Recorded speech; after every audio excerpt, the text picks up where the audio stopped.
পরবর্তীতে বিগত দিনগুলোতেও বিভিন্ন সময় অপহরণকারীদের গ্রেফতার এবং ভিকটিম উদ্ধার করার মাধ্যমে মানুষের আস্থার জায়গা অর্জন করতে সক্ষম হয়েছে।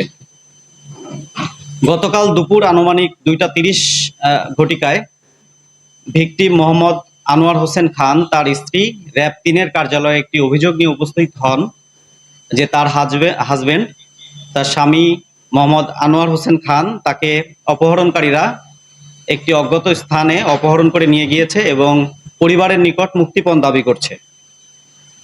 এই অভিযোগের প্রেক্ষিতে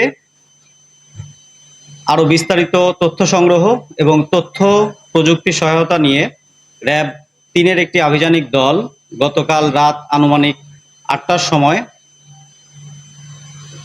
ঢাকা জেলার দক্ষিণ কেরানীগঞ্জের চুনকুটিয়া এলাকাতে অভিযান পরিচালনা করে এবং অপহরণকারী ও মুক্তিপণ আদায়কারী চক্রের মূল হোতা হাজী ওয়াইজ উল্লাহ খোকন ও তার অন্যতম ৬ সহযোগী আরিফ হোসেন, সাইফ উদ্দিন আহমেদ মিলন, সিরাতুল মুস্তাকিম, মোহাম্মদ রুহুল আমিন, মোহাম্মদ জাকির হোসেন এবং মোহাম্মদ স্বাধীনকে গ্রেফতার করতে সক্ষম হয়।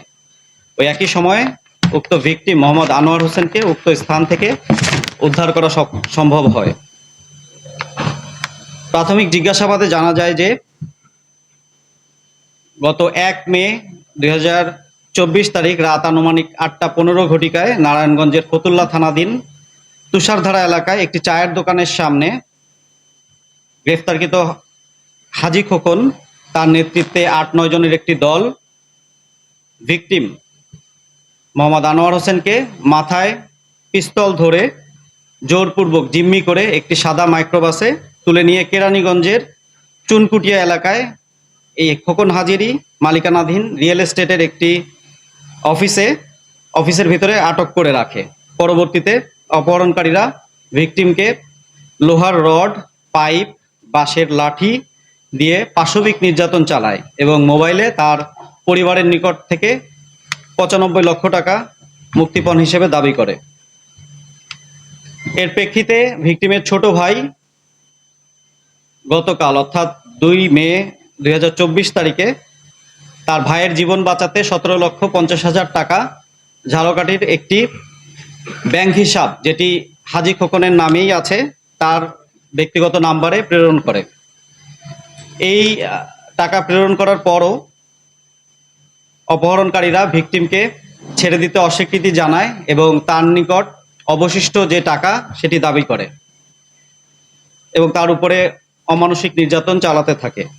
বাকি টাকা প্রদান যদি না করা হয় তাহলে তাকে হত্যা করে নদীতে ভাসিয়ে দেওয়া হবে, এমন হুমকিও তারা দিতে থাকে। গ্রেফতারকৃত খোকন হাজির সাথে আরেকটু বিস্তারিত জিজ্ঞাসাবাদে জানা যায় যে ২০১৫ সাল থেকেই তিনি মূল্যবান অবৈধ কোষ্ঠী পাথরের মূর্তি এবং দুষ্প্রাপ্য পিতলের যে ধাতব মুদ্রা সেগুলি পার্শ্ববর্তী দেশ ভারতে পাচার করে আসছিলেন। তার এই দুষ্কর্মের সহযোগী হিসেবে জনৈক ভারতের নাগরিক মিলন চক্রবর্তী নামে একজনের ব্যাপারে তিনি তথ্য দেন।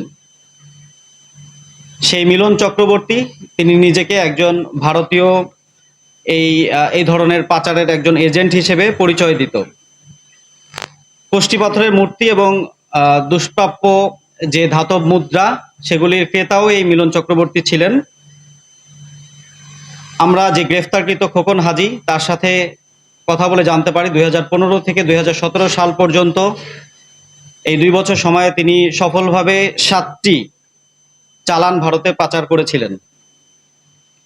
খোকন হাজির এই কোষ্ঠী পাথরের মূর্তি এবং ধাতব মুদ্রা সংগ্রহ করার জন্য নাইম, মোস্তফা হাওলাদার এবং রবি নামে ৩ জন ব্যক্তি ছোট ছোট দলে বিভক্ত হয়ে সারা দেশে এই জিনিসগুলি সংগ্রহের কাজ করত। বিনিময়ে এই খোকন হাজী তাদেরকে ৩০,০০০ টাকা করে মাসে বেতন দিয়ে আসছিলেন।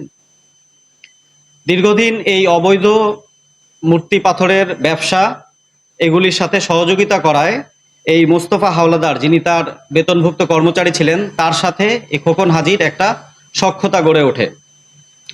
পরবর্তীতে মিলন চক্রবর্তী, যিনি ভারতের নাগরিক, তিনি ২০১৭ সালে একটি প্রস্তাব দেন যে একটি বিশেষ ধরনের মূর্তি এবং অবৈধ যে ধাতব মুদ্রা সেগুলি প্রদান করার জন্য 400 কোটি টাকার একটি ডিল হবে। এরকম প্রস্তাবের প্রেক্ষিতে খোকন হাজি তিনি তার বিশ্বস্ত মোস্তফা হাওলাদারকে এই দুষ্প্রাপ্য মূর্তি এবং ধাতব যে মুদ্রা সেটি জোগাড় করার জন্য দায়িত্ব দেন এবং পরবর্তীতে এই মোস্তফা হাওলাদার নামে যে ব্যক্তি বেতনভুক্ত কর্মচারী ছিলেন তিনি খোকন হাজিকে বরিশালের ঝালকাঠি জেলাতে নিয়ে গিয়ে একটি নকল মূর্তি এবং একটি প্লাস্টিক বাক্সে কিছু নকল ধাতব মুদ্রা তার কাছে দিয়ে দেন এবং এর বিনিময়ে তিনি 95 লক্ষ টাকা হাতিয়ে নেন। পরবর্তীতে খোকন হাজি যখন জানতে পারেন যে তাকে নকল মুদ্রা এবং নকল মূর্তি প্রদান করা হয়েছে তিনি অত্যন্ত ক্ষিপ্ত হন এবং সমগ্র ঝালকাঠিতে এই মোস্তফা হাওলাদারকে তন্ন তন্ন করে খুঁজতে থাকেন। দীর্ঘ 6 বছর পার হলেও আসলে তিনি মোস্তফা হাওলাদারের কোনো হদিস করতে পারেননি। এখানে উল্লেখযোগ্য হচ্ছে এই মোস্তফা হাওলাদার বেতনভুক্ত কর্মচারী যিনি ছিলেন তিনি আমাদের এই ভিকটিম মোহাম্মদ আনোয়ার হোসেন খান তার ভাইরা ভাই।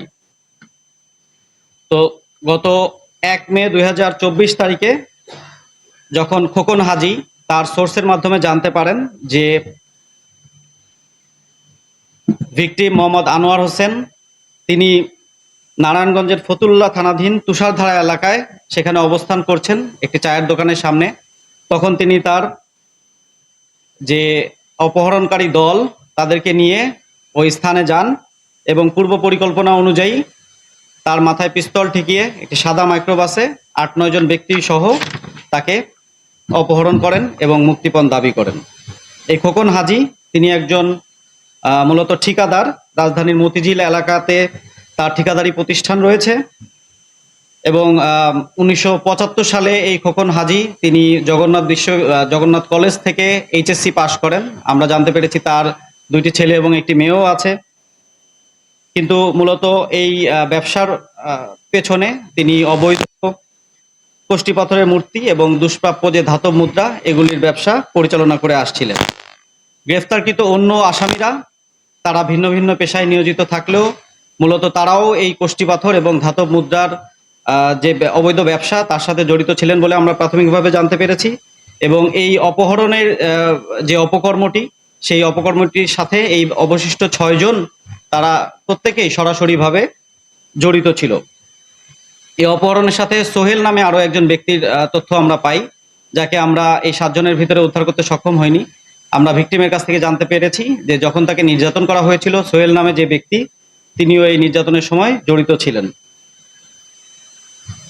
আসামিদের নিকট থেকে মূলত হাজি খোকনের নামে লাইসেন্সকৃত একটি পিস্তল এবং একটি শটগান আমরা উদ্ধার করতে সক্ষম হই। গ্রেফতারকৃত আসামিদের বিরুদ্ধে আমরা আইনানুগ ব্যবস্থা গ্রহণ প্রক্রিয়াধীন রেখেছি এবং একই সাথে আমরা ভিকটিম মোহাম্মদ আনোয়ার হোসেন খান তাকে তার পরিবারের নিকট হস্তান্তর করার যে প্রক্রিয়া সেটিও প্রক্রিয়াধীন রয়েছে। ধন্যবাদ।